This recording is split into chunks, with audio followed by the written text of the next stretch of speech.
अब जब औलाद नहीं है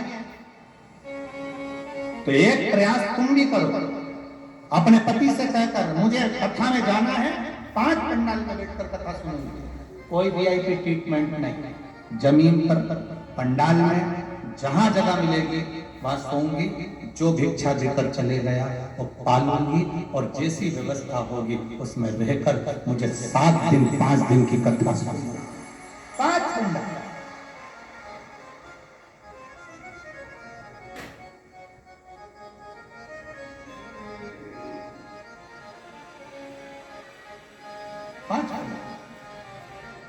और एक नियम जो विश्वनाथ मुनि ने अपनी धर्म पत्नी को बताया है, 7 नदियों का जल, 7 सरोवर नहीं, 7 पवित्र नदियों का जल,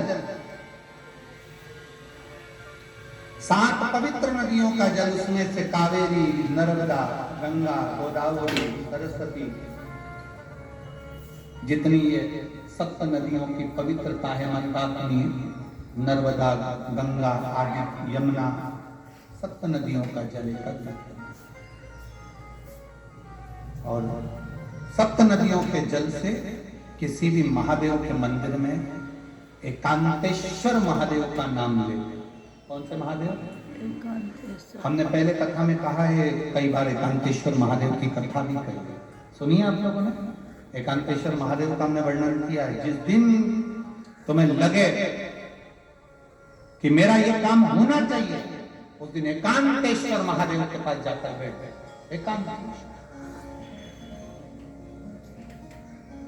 एकांतेश्वर महादेव मतलब बाहर मिलेंगे।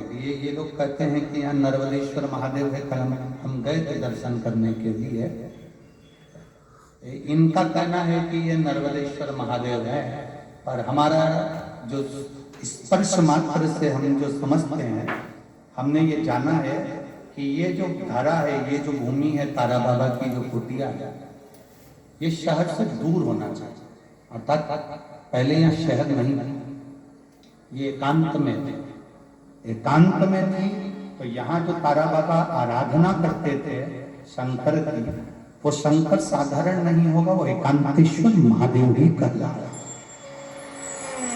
एकांत, एकदम एकांत। इनका कहना है नर्मदेश्वर है, वो नर्मदा का शिवलिंग है। शिवलिंग कहीं का भी हो सकता है, पर उसकी एकांतता देखी जाती है, एकदम मौन, स्थिर, बैठे, जहां केवल शिव के सिवा कुछ भी नहीं, शंकर के सिवा कुछ भी।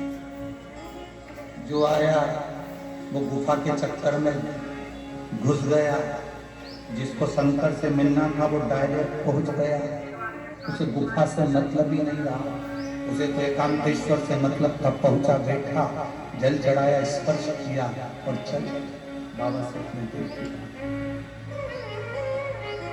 हृदय की बात, एकांत।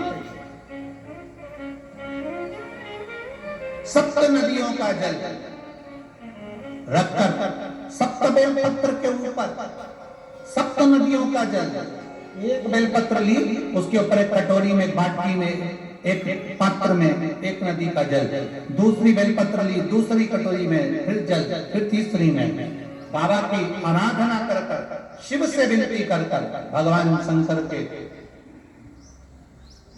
नामों का 108 नामों का जाप कर कर, श्री शिवाय नमस्तुभ्यं कर कर, एक कटोरा जहां से पानी बहकर नीचे आता है वहां लगा लीजिए, और एक बेलपत्री को उठाकर शिव जी के शिवलिंग पर समर्पित करिए।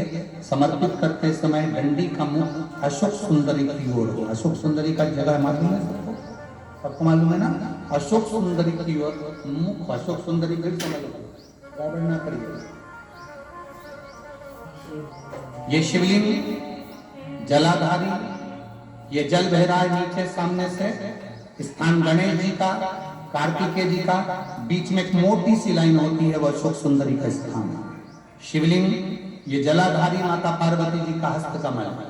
शंकर जी के ऊपर जो जलधारी रखी रहती है, ऊपर जिसमें से एक एक बूंद नीचे गिरती है, वो शंकर भगवान की 5 लड़कियां हैं, जया, विषहरा, शामलीवारी, दौतली, देव।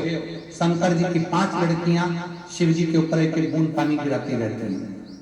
शंकर भगवान की कुल कितनी लड़कियां हैं? 6। कितनी लड़कियां हैं? 6। 5 जया, विषहरा, शामली बारी, दौतली, देव। शंकर जी की 6 नंबर की लड़की है शोक सुंदर।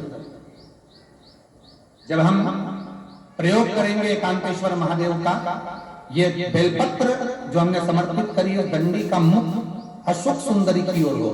दंडी का मुख। आप बैठे कहां पर हो जल चढ़ाते समय? शिव जी को जल कहां बैठकर चढ़ाया जाता है? जम के बोलो जरा। जहां से जल बहकर जा रहा है इसके ठीक विपरीत की ओर, ठीक विपरीत की ओर। जल बहकर जा रहा है इधर, तो तुम बैठोगे इधर। इधर नहीं बैठोगे, इधर नहीं बैठोगे। जल इधर बह रहा है तो तुम इस साइड बैठोगे। यहाँ बैठकर फिर बेलपत्र को आप समर्पित करोगे। डंडी का मुख उधर होगा, पत्ती का मुख आपकी ओर होगा, और जो एक नदी का जल है वो समर्पित कर जो पात्र लगाए उसमें वो जल इकट्ठा होते चले जाए। दूसरी बेलपत्र उठाना है, 108 बार शिव का नाम लेना है, फिर वापस बेलपत्र श्री शिवाय नमस्तुभ्यं हम कर समर्पित करना है। डंडी का मुख अशोक सुंदरी की ओर होना। जब 6 बेलपत्र अशोक सुंदरी की ओर जाएगी, 7वें नंबर की जो बेलपत्र है उसका डंडी का मुख आपकी ओर होगा, और डंडी का मुख आपकी ओर होकर जल चढ़ाकर आप उस जल को झेल लेंगे। जहां नंदी बैठे हैं, नंदी का जो पांव जिस जगह पर उठाओ, अगर इस पांव उठाओ तो इस ओर, ये पांव उठाओ तो इस ओर, नंदी का पांव जहां उठा देता है वहीं पर बैठकर पति पत्नी दोनों उस जल को आचमन कर लेंगे, दोनों उस जल को पूरा पी जाएंगे, और बाबा से झोली पसार कर प्रार्थना करेंगे कि हमें संतान का सुख देना, मेरा देव महादेव। एकांतेश्वर महादेव का ये स्मरण करिए। एकांतेश्वर पहुंच गए विश्वनाथ मुनि अपनी धर्मपत्नी को लेकर एकांत में, जहां भगवान शंकर